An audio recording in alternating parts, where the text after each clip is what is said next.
இன்றைக்கி நான் ஆரி ஒர்க் டிசைனில் வந்து எப்படி நெக்கு வந்து பெருசாக இருந்துச்சுன்னா அதை எப்படி கரெக்ஷன் பண்ணதான் சொல்ல போகிறேன்.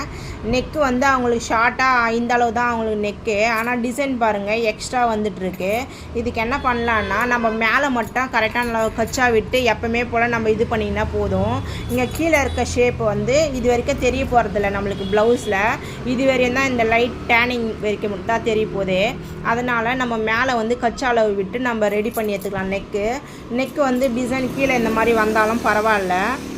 ஏன்னா நம்ம இப்போ மேலே வந்து இந்த ஷேப்பை கரெக்ஷன் பண்ணோம்னா நம்மளுக்கு என்ன ப்ராப்ளம் வரும்னா பாதி நம்ம வந்து இந்த டிசைனை வந்து கட் பண்ணி எடுக்கிற மாதிரி வரும். நம்ம ஒரு நூலை கட் பண்ணால் எல்லா டிசைனுமே வந்து கழுண்டு வந்துடும். அதனால் இந்த மாதிரி மெத்தட்லேயே நீங்கள் யூஸ் பண்ணிக்கோங்க. இதுவே ஏன்னா எல்லாருமே இப்போ ஆரி ஒர்க்கு சிலர் போட்டு வாங்குறதில்ல, எமர்ஜென்சின்றதுனால கடையில் ரெடிமேடாக வாங்குறாங்க. அப்போ அந்த மாதிரி இருக்கிறப்ப இந்த மாதிரி தான் நம்மளுக்கு ப்ராப்ளம் வரும்.